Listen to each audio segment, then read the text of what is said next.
दिनै नैथि खेबनि थाखाय आं बिजाथि हिसाबै भैरबकुन्द समाजनि कन्टेस्ट नमिनेसन होबाय बेखौ साबायखर इउपिपिएलनि दैदेनगिरिफोरखौ बिथांमोना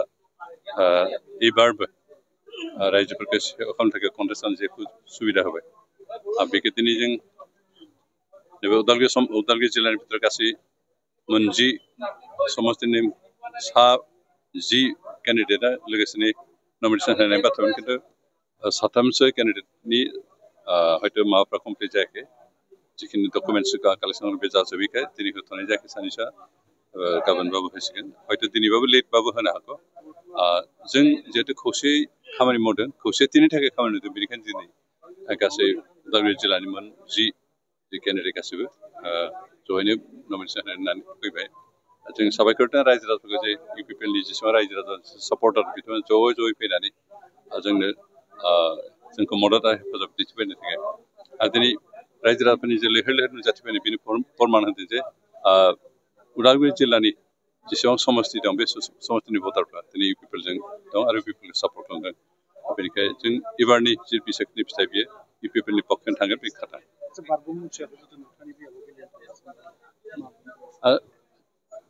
बारग' मन्त्रि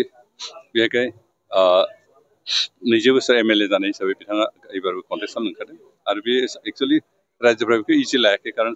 सासे केबिनेट मन्त्रिया एमसिएलए गेलेनाय मिन्स पन्चायत प्रेसिडेन्ट गांव पन्चायतनि प्रेसिडेन्ट भटनि थाखाय गेलेनाय बेखौ रायजोफ्रा खोब इजि लायाखै मोजां मोनाखै बेखौ बिनिफ्राय आरो मोनसे बाथ्राबो ओंखारबाय थादों जे बिथाङा एबार एमसिएलए देरहायोबा नेक्स्ट काउन्सिलावबो गेलेगोन आरो काउन्सिल गेलेनानै देरहाखांब्ला एमसिएलएखौ फिसालानो होगोन आरो बे माबाखौ परियाल केन्डिडेट खालामनो नागिरदों पलिटिक्सखौ रायजोफ्रा सुखुवाखै बेनिखायनो रायजोफ्रा दानो बिथांनि एगेन्स्टै गावसोरनि बेरेखा साननायखौ फोरमाय आरो बेनिखायनो आं गियाखै थांनाय बारावबो बिथाङा स्टेन्डिं एमएलए हिसाबै दंखायो बे समाव जोंनि आखायाव बिथाङा जेननो गोनां जादों एबारथ' 5 बोसोर बिथाङा पावारनिफ्राय गोजानमोन बेनिखायनो जों एबार गियाखै बिथाङा मन्त्रि जानो हागौ 20 बोसोर एमएलए जानो हागौ खिन्थु बिथांनि समनि 20 बोसोरनि जिथु सार्भिस पाब्लिकनि थाखाय बे पाब्लिकआ रंजाथाव गोजोनथाव बिदि मावफुंनो हायाखै बेनिखायनो रायजोफोरा बिथांजों गैया एबार जिहेतु बिजेपिबो थाबाय बेनिखायनो बिजेपिजों बांसिन माबाया मागोन दावहाया जाहैयो बिजेपि आरो इउपिपिएलनि गेजेराव थांनाय बारावबो बिजेपि इउपिपिएलनि गेजेराव जादोंमोन आरो बिपिएफआ 3rd पजिशनाव दंमोन एबारबो 3rd पजिशनाव मा बुंगोन दा हाग्रामानि रावजों बुंनो थाबाथ' मानसिफ्रा मिनिगोन बेनिखायनो बे मानसिफ्रा बौद्धतानि खाथियावबो सनमान होगोन मोनसे समनि चिफ हिसाबै बिथांखौ सनमान होदों बेनो बेखौ बुजायाखै जे बिथांखौ फ्लाइं किस होनायानो बिथांखौ समर्थन खालामदों बा बिथांनो भट होगोन बे बाथ्राखौ बुजायाखै बिथाङा गोबां बाथ्राखौ खोब सिरियासलि साना आरो बेखौ सा साज्रां बुंनाय बेनिखायनो बिथांनि बाथ्राया जेबो मिनिं गैया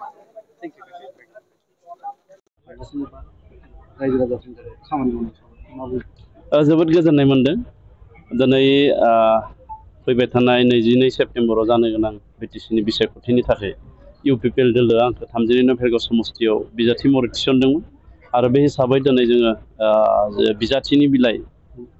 नमिनेसन बेखौ जोङो गथायबाय आरो रोजा रोजा सुबुंनि बाहागो लानायाव बिथांमोननि नुजाथिनायजों बिथांमोननि मददथिजों आरो बिथांमोननि जि हेफाजाब बेजों जोङो दिनै गोसोखांलायखौ गथायदों गिबियाव जोङो उदालगुरि हायार सेकेन्डारि फोथाराव दान्दिसे सम सावरायदों जेराव इउपिपिएल दोलोनि मावफुं आफादगिरि आरो आथिखाल रायजो सभानि एमपि मुस्रि रोनग्रा नार्जारि बिथाङा बाहागो लादोंमोन आरो बिथांजों लोगोसे जोंनि इउपिपिएल दोलोनि मिरुनि गाहाय नेहाथारि माधब सेत्री आरो मिरु इउपिपिएलनि लाइमोन गांखंनि आफादगिरि मुस्रिमा प्रतिभा ब्रह्म बिथांमोना बाहागो लादोंमोन आरो जोङो दिनै उदालगुरि सिभिल डिस्ट्रिक्टनि प्राय 9था बियाबनि बिजाथिफ्रा गोसोखांलाय गथायबाय मोनसेबा मोननैया गाबोन गथायगोन दा बेखायनो जोङो गोजोनदों आरो रायजो राजाफोरनि जि गोजोन आरो खुसि बिथांमोननि जि बाहागो लानाय बेखौ नुनानै जोङो दिनै गोसोआव आरोबाव फोथायनाय फैबावदों जे फैबाय थानाय 22 सेप्तेम्बराव जानो गोनां बिसायख'थियाव इउपिपिएल दोलोआ उदालगुरि जिल्लायाव थानाय मोनजि समस्तियाव मोजाङैनो देरहालांगोन जों बिनि फोथायनाया फैबाय आङो बे बाराव 35,000 भट लानानै देरहानायनि मोनसे अंकखौ जों खालामना दोनदों दासिम रोखा जाथ'वाखै गुबुन गुबुन दोलोनि फ्रायबो बिजाथि बेवहाय फसंदों जों नायनोसै जोंनि फोथाराव सोर बेसेबां खामानि मावनो हायो नाथाय जोङो दिनै जोंनि 32 नं भेरगाव समस्तियाव जेसेबांखिनि खामानि मावनांगौ मावनानै दोनबाय जोंहा मोन 14 प्राइमारि दङ 81 भट सेन्टार बेफोर गासिबो जोंहा दाजोबनाय जाबाय आरो खामानि मावनाय सोलिगासिनो आरो जौगालु बिफानावबा जौगानायनि बिथिङावबा जोंनि समस्तियाव जेसेबांखिनि समाज दङ गामि समाज ओनसोल जायफोरखौ थांनाय गोलाव समाव मावफुंनाय जायाखैमोन बेफोरखौ मावफुंनो थाखाय नाजानाय जादों आरो रायजो राजाजों सोमोन्दो थादों बे हिसाबै रायजो राजानि मददथि आरो हेफाजाबखौ आं अरायसम मोनगोन होननानै फोथायो। UPPL हान्जानि मानिजाथाव चिफ प्रमद बर'आ UPPL हान्जानि आफादगिरि आरो गोबां UPPL हान्जानि गोजौ थाखोनि दैदेनगिरि बिथांमोना नैथि खेबनि थाखाय आंखौ रौता समस्तियाव बिजाथि हिसाबै बिथांमोना सायख'दों आरो दिनै बेखौनो उदालगुरि डिसिनि बे लांगोनायाव नमिनेशन पेपार साबमिट खालामनो फैदों। दिनै बे फैनायाव हाजार हाजार रायजो राजाफोरा समर्थन हेफाजाब होनो ओंखारबोदों आरो दिनै बेखौ नायोब्ला नुनो मोनो जे फैबाय थानाय इलेक्सनाव UPPL हान्जायानो आरो जोंनि मानिजाथाव चिफ प्रमद बर'आनो खनसेबाव चिफ जागोन बेखौ जों बुंनो हायो। गतिके दिनै रोखा जाबाय जे BTC आव खनसेबाव मानिजाथाव चिफ प्रमद बर'आनो जाफिनबावगोन आरो रोजा रोजा रायजो राजाफोरा दिनै जोंखौ हेफाजाब आरो मदद होनो फैदों। बेखौथ' बयबो मिथिगौ जायफोरा फ्लाइं किसनि खोथा बुंदों गतिके बियो मिथिबाय 2020 सनावनो बिथांखौ फ्लाइं किस होनानै बाहेर खालामदों। गतिके गावनि नङा जाय मानसिफोरा गोजान 2020 सनावनो BPF आउट जाबाय दिनै गतिके बिथांमोना 2025 सनाव BTC इलेक्शनाव सिंगल डिजिटआव फैगोन। नोंथांमोना दिनै बेखौ अन रेकर्ड आं नोंथांमोननो फोसावदों। गतिके नायबाय था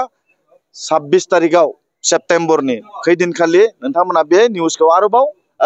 दामफिननो हागोन।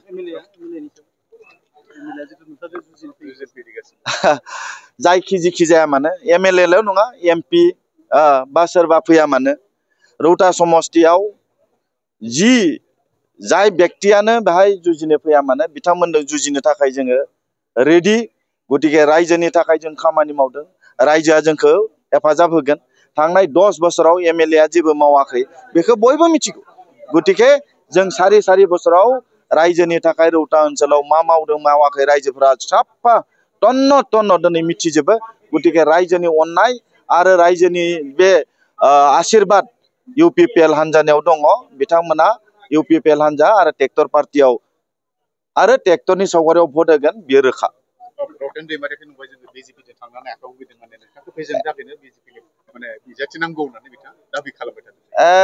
जेबो नङा इलेक्शनाव बिदि जाखायो सोरबाया माने बबेयावबा थांबा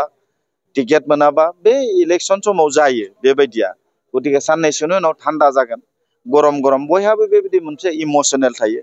गतिके बिथाङाबो फैफिनगोन साननैसोनि उनाव एसे थान्दा जाब्ला। गतिके बिथाङा गरम गरम माबा मोनसे सानफ्लांदों बिथांखौ जोङो खावलायो फैफिनगोन बिथाङा लासैनो। गोबां सम दुलाराय बर' फरायसा आफादाव आंबो बिथाङाबो ज' मावलायनायमोन। गतिके हारिनि थाखाय मावनो जों ज' थालायनांगौ आरो बिथाङा इमोसनेलि माबा मोनसे जाफ्लांदोंबा सानफ्लांदोंबा बेखौ आरोबाव सानफिननो थाखाय आङो गुरै खावलायो। जोबोद गोजोननाय मोनदों मानोना आंनि जिउआव आं गिबि खेबै राजनिति दलाव जोगदान जानायनि उनाव आङो कालिंदर समस्तिनि बिजाथि महरै सायख'जादों आरो गोबां दिनै रायजो राजाफोरखौ लानानै आङो नमिनेशन पेपार दिनै साबमिट खालामदों आरो आसाबादि जे फैबाय थानाय जि सेप्तेम्बर मासनि 22 खालाराव जानो गोनां बिसायख'थि बे बिसायख'थियाव गोबांथार रायजो राजाफोरनि भट मोननानै आङो देरहासार जानो हागोन बेखिनिखौ आंहा मोनसे बिसास दङ आरो दिनै रायजो राजाफ्रा जाबायदि लोब फैनानै आंखौ मदद आरो हेफाजाब होफैदों आरो बेनो नेरसोन देरहानायनि। गतिके मानगोनां प्रमद बर' बिथांनि दैदेननाय जि UPPL राजखान्थि हान्जा बे राजखान्थि हान्जायाव आङो बिजाथि महरै सायख'जानो मोननानै गोजोननायजों लोगोसे दिनै आङो मोजाङै नमिनेशन पेपारखौ साबमिट खालामनो हाबाय आरो मिजिंथिबाय जे 22 खालाराव जानो गोनां जि बिसायख'थि बे बिसायख'थियाव आं गोबांथार भट मोननानै देरहासार जानो हागोन।